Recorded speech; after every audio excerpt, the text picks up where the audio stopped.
Olá, meu nome é Alberto e seja muito bem-vindo e bem-vindo ao canal Dev Eficiente. No episódio de hoje, a gente vai juntar inteligência artificial generativa, né, agentes baseados em LLMs nesse caso, com o CDD, Cognitive Driven Development, que é uma teoria que te ajuda a controlar a complexidade do código pelo viés cognitivo. E a gente vai contextualizar o agente para que ele possa analisar a complexidade do código através do CDD e também propor refatorações, caso a gente entenda que precisa refatorar. Beleza? Então vai ser isso, super prático. Eu vou te mostrar aqui, né, o meu uso do Cloud Code aqui no terminal e tudo mais, para que você de alguma maneira também possa se inspirar por aí, testar e verificar se os resultados podem ser interessantes para o contexto que você enfrenta. Antes de continuar, eu também quero te lembrar, né, que eu, Maurício Anish e Rafael Ponte, nós temos um treinamento que chama Jornada Dev Mais Eficiente, cujo propósito é fazer com que você seja capaz de entregar código em produção que de fato gere valor para o cliente final com o máximo de qualidade e eficiência. O link para a descrição, o link para o site, né, tá aqui na descrição. Você pode acessar a qualquer momento. Beleza? Então vamos nessa, né? Deixa eu te mostrar aqui o código aqui, né, o fluxo que eu tenho. Então, não era esse especificamente, né? É isso que eu quero mostrar para vocês. Eu copiei algumas classes aqui do Spring e a classe que eu comecei refatorando foi essa daqui, ó. Eu vou te mostrar o fluxo que eu segui, né? Mas é uma classe cujo nome é Local Session Factory Builder.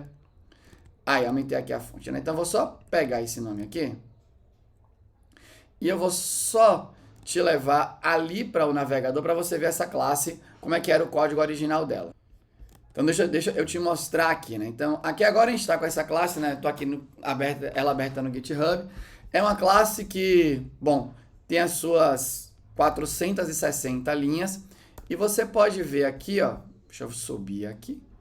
Então tem aqui os seus atributos, né, tanto de instância, né, quanto de classe, né, as variáveis de instância e de classe.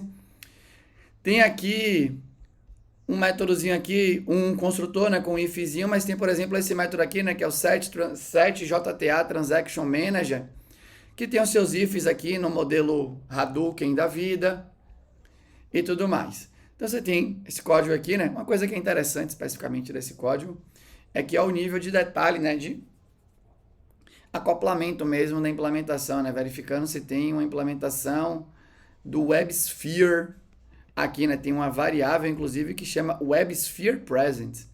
Então, o nível de cuidado, né, de detalhe que tem que chegar a uma implementação tipo essa. Você vai achar, a gente tem um outro método aqui, esse daqui, ó, o Scan Packages, que tem um try com um for dentro, com outro for dentro, com outro try dentro, com outro if dentro, né? Então são códigos que naturalmente chamam a atenção, ainda mais, né, que a métrica que mais salta os olhos aqui, né, de complexidade ciclomática, por conta dos vários ifs e tal. E você tem, né, se você for pensar em blocos novos de código como for, try, também ele vai desviando, né, a sua análise do código aqui. Então, eu peguei essa classe para fazer a refatoração inicial. E o resultado final dela, né, nesse momento, é esse daqui, né? Então, ela caiu aqui, né, para mais ou menos metade das linhas. E se você for olhar, aqui, ó, se você for olhar, aqui tem o construtor, né, mas o set transaction virou basicamente um delegate, né? Ops. E a gente pode questionar, né, o que é que se delegou tudo, quer dizer que levou a complexidade de um lugar para o outro. Acho que é um questionamento válido, obviamente. E aqui tem o outro método que também era um pouco mais tenso, que é o Scan Packages, que também levou de um lugar para o outro. Inclusive, essas classes que foram geradas novas estão aqui, e a gente vai poder brincar com elas, né, para refatorar essas também, né, que se a gente for pegar aqui, ó, a classe Resource Scanner que foi gerada, ela trouxe o método Scan Packages para cá. E toda a complexidade dele veio junto, né? Então talvez a gente possa fazer uma nova rodada para também deixar essa classe, né, um pouco mais fácil de entender, dado a métrica que a gente vai utilizar. Então, deixa eu só te mostrar aqui também uma parte importante, que é a minha definição, né, sobre a métrica que está guiando aqui o Cloud nas refatorações. Se você não conhece o CDD, nunca ouviu falar ou algo do gênero, tem vários vídeos aqui no canal sobre o tema. Eu recomendo muito que você olhe, né, uma tese que foi criada por mim eu já trabalhei, né, com outras pessoas em cima da tese, tanto de maneira acadêmica, né, a gente já publicou, mas a gente também já utilizou, né, em projetos da vida real, não só eu, como outras pessoas, e ela tem se mostrado bem útil justamente nisso, né, para você controlar essa complexidade que naturalmente vai crescendo em função, né, do sucesso do produto e tal, porque novas funcionalidades vão sendo adicionadas, pessoas vão saindo da equipe, novas pessoas vão entrando, né, com pensamentos diferentes sobre como analisar, e o CDD ajuda, né, a deixar tudo isso homogêneo. Tanto ela consegue, né, através do CDD, uma equipe consegue definir como medir complexidade de um jeito homogêneo dentro de um projeto e também como avaliar se aquela complexidade que foi calculada está passando ou não do limite que é aceitável por aquela equipe. Então aqui está o contexto, né? Então aqui quando você usa o Cloud Code, ele gera esse arquivo CloudMD, que é basicamente um arquivo de contexto básico. E aí tem outras coisas aqui, né, que ele gerou automático, mas aqui fui eu que adicionei. Então, como contabilizar a complexidade por arquivo? Qualquer condicional, eu estou pedindo para ele contar um ponto. Percebe que aqui, né? Ah, mas você não está usando a maneira correta da complexidade ciclomática? Não, eu uso como eu quiser. Assim como você pode definir junto com a sua equipe os itens de complexidade que você quiser também. Essa é a beleza da coisa, né? O CDD não tenta dizer para você que ter condicionais é muito ruim, ter acoplamento é muito ruim. É muito ruim o que você decidir junto com a sua equipe, que é muito ruim no sentido que dificulta o entendimento. Beleza? Eu coloquei, né, que acoplamento qualquer classe do Spring deveria contar um ponto também e que blocos de código como try e for também deveriam contar um ponto. Qual que é o limite? Comecei aqui dizendo que o limite era de 20 pontos, basicamente isso. Então vamos aqui agora, né, no terminal. Então a gente está aqui no terminal e vamos aqui fazer o fluxo, né? Aqui foi só o início das coisas. Calma aí, deixa eu pegar aqui, ele criou. Aí aqui eu pedi, ó, eu alterei lá o arquivo CloudMD e falei assim, ó, analisa a complexidade da classe Local Session Factory Builder e retorne os itens que foram contados e a soma total. Essa aqui é a beleza do contexto para um agente como esse. Por sinal, né, eu agora já tenho usado também mais o cursor e tenho comparado e eu ainda prefiro o Cloud Code, né? Eu acho que ele é muito mais transparente em cada passo que ele está executando, né? E te dá mais ideias de como você pode ajudar esse agente a fazer um trabalho melhor para você, né? O curso, pelo menos eu estou usando a versão integrada com a ideia, eu acho tudo muito escondidinho ali, então eu sinto que eu fico mais à mercê de como ele está implementado e tudo mais, e eu consigo ajudar menos aquela ferramenta, né, a fazer o trabalho dela melhor. Mas bom, coisa que é legal aqui, né? Como eu falei para ele como é que eu quero contabilizar a complexidade e qual que é o limite, obviamente que agora, né, quando a gente pensa no lance do RAG e tudo mais, ele vai se virar, e eu acho que o agente do Cloud funciona bem de pegar contexto, de dividir trabalho, pelo menos até agora na minha experiência. Então ele se virou direitinho, né? Eu não fui olhar se ele contou certinho ali, mas ele contou várias das coisas que tem lá. Mesmo quando eu falo ele contou, né, gente? Lembra que não é um processo determinístico, não tem um algoritmo implementado em cima das regras do CDD. Aqui foi utilizado, né, o motor do LLM para fazer o trabalho que o LLM consegue fazer, né, de maneira minimamente interessante ali. Então aqui, ó, pô, achou as condicionais, né, 11 aqui.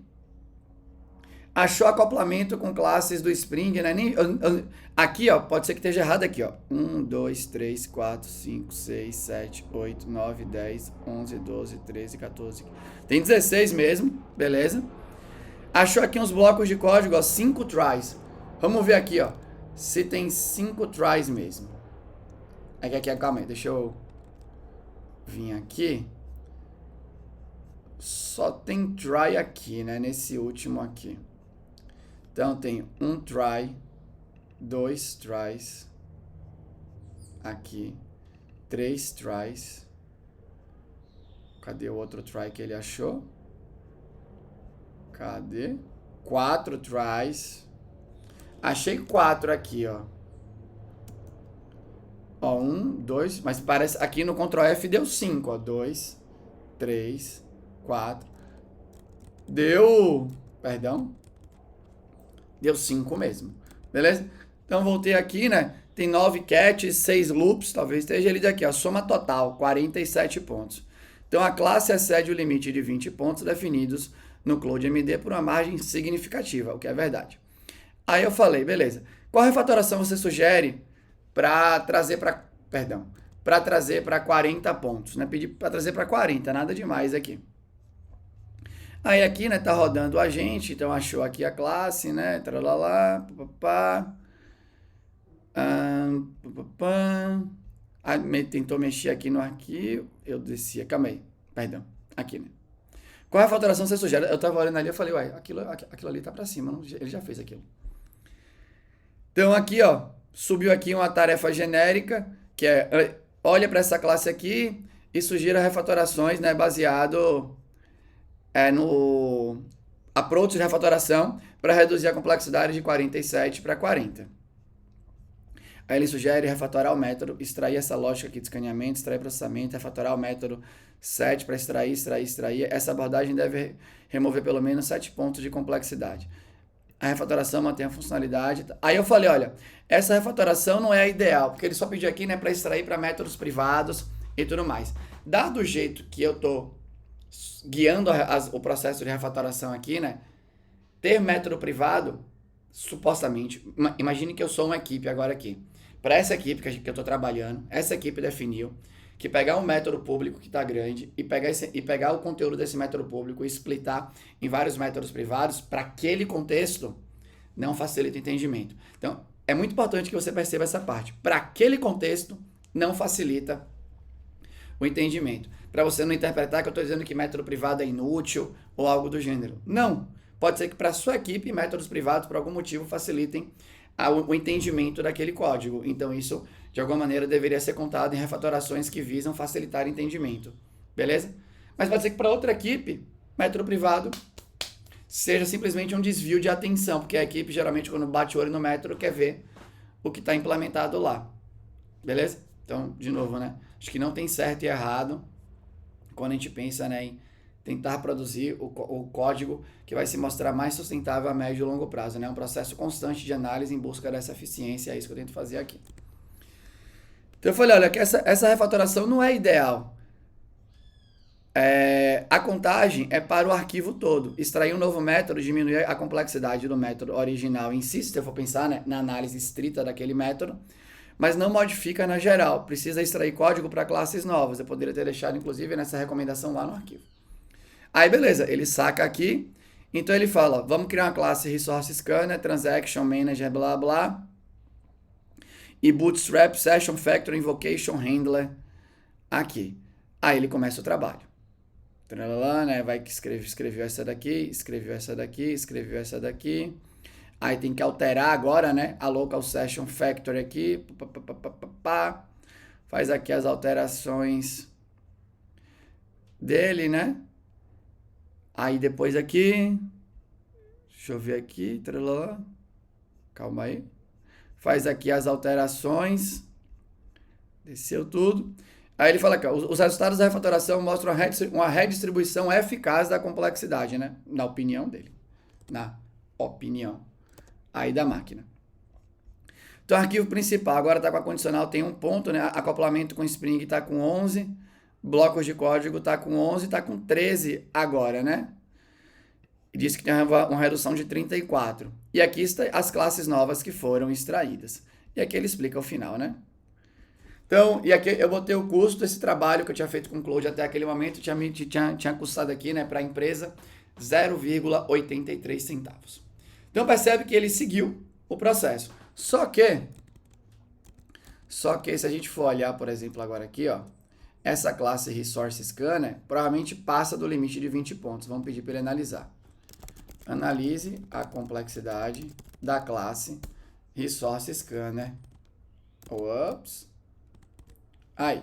Então, aqui agora ele vai trabalhar para analisar. Vamos ver se vai fazer, né, um bom trabalho. Vamos ver se vai fazer um bom trabalho. Calma aí. Vou dar, para você não ficar esperando aqui, vou dar só um passo. Olha lá, ó. Aconteceu de novo aqui. Aqui ele conseguiu fazer, ó. Achou as condicionais, né? Então, if, else, if aqui, né? Aqui deveria contar 2, né? else if aqui deveria contar 2, não um só. Então aqui ao invés de ser 6, por essa contagem aqui seria 8, né? Achou aqui botou aqui as linhas e tudo mais, super massa. Acoplamento com Spring, achou aqui, né? Spring Properties, Resource Loader, Resource Pattern Resolver, Metadata. 1, 2, 3, 5, 6, 7, 8. Aqui ele contou 18. Talvez ele esteja contando, né, que os múltiplos usos ou algo do gênero. E aqui achou, né? Blocos try, catch encadeados, múltiplos loops foraneados, tratamento de exceções específicas. Aqui, um detalhe interessante que é, eu poderia ter pego a primeira resposta, que foi uma resposta mais detalhada do que essa, e já colocar como exemplo no CloudMD de saída. Porque aí você vai ajudando o agente, né? Você vai moldando esse agente para trabalhar da maneira que você acha mais interessante. Então, essa classe poderia se beneficiar de uma refatoração adicional para reduzir sua própria complexidade.